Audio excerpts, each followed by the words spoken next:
Hi.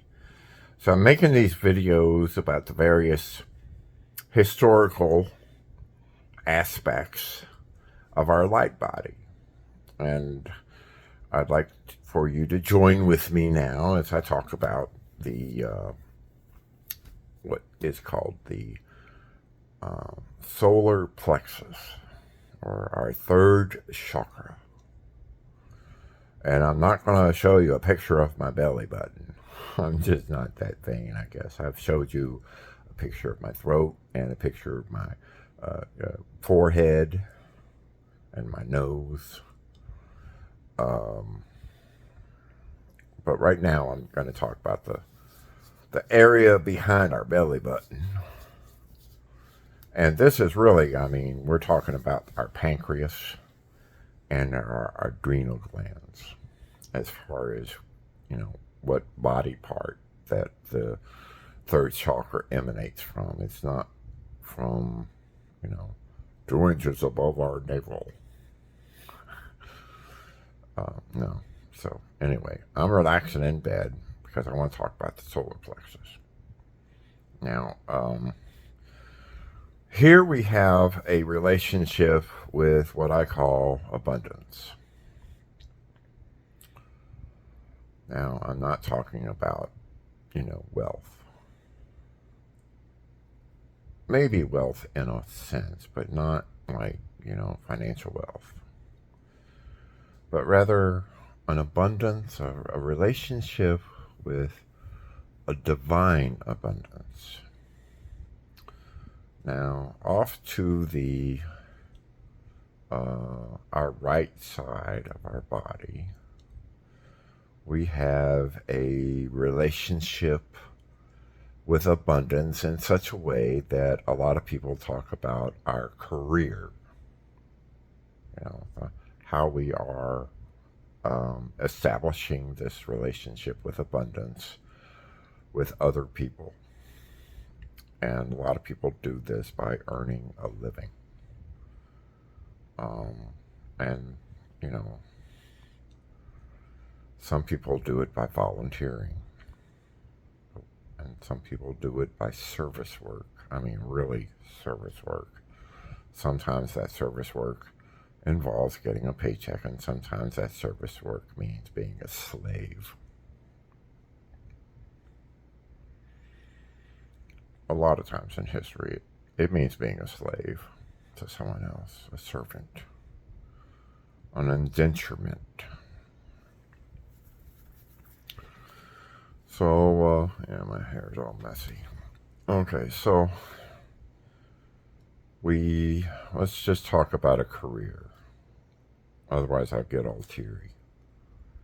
Okay, let's talk about a career. So we have this extension of this vortex of light. It's usually yellow in the hue of yellow, golden yellow, bright yellow, canary yellow, but a yellow, and it goes out that way.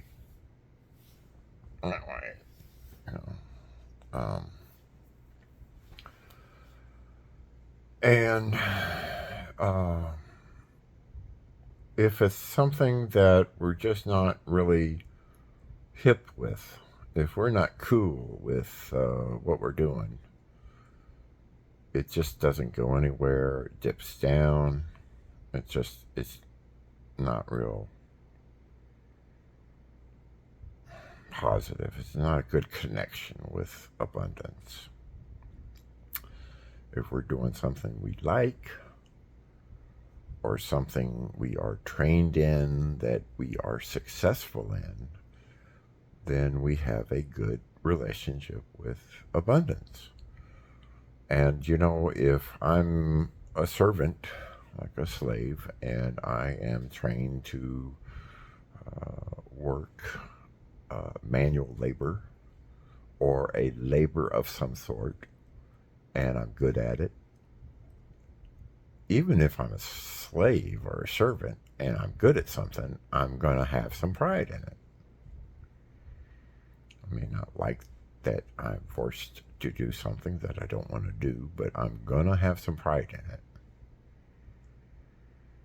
And so it's a successful relationship with abundance. Let's say it's something that I chose to do by going to a form of higher education like college, or in my own, chosen profession of being an artist. I went to art school, college, and I got good at it. So the way that we measure that has a lot to do with our ego. Our ego actually draws this energy up and outwards. And we can really use our ego in such a magnificent way that we are celebrating this relationship with abundance. Now, we can get a little too involved with ego, and this relationship with abundance will suffer. Or we can balance it somewhat. Some people are lucky to do this, and there is an associated relationship with financial abundance that is not necessarily something that we can control, but we can to some degree. The other side of our relationship with abundance is how we have this relationship with ourselves, our own self-identity. We have the identity of ourself with others, how we interact in the world, our social aspects. And we have our interior aspects. And a lot of this has to do with our self-confidence. And if we are successful in our self-confidence and our relationship with abundance as far as self goes, a lot of that is drawn not by ego, but by our subconscious. I call it the id, but it is our deep-rooted subconscious, our ideals, our own personal values, our core. And these are all words that I've been taught, and have heard, and might even be misusing, to be quite honest. I don't really know the right words to use.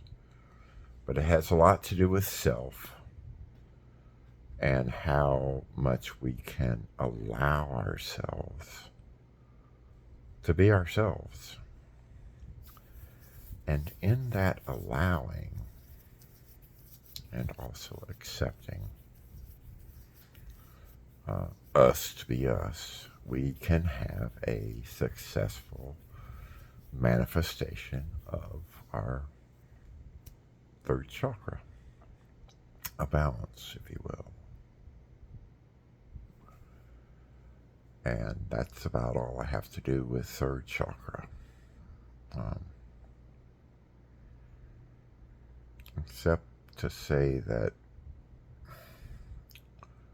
has a lot to do with a source of healing.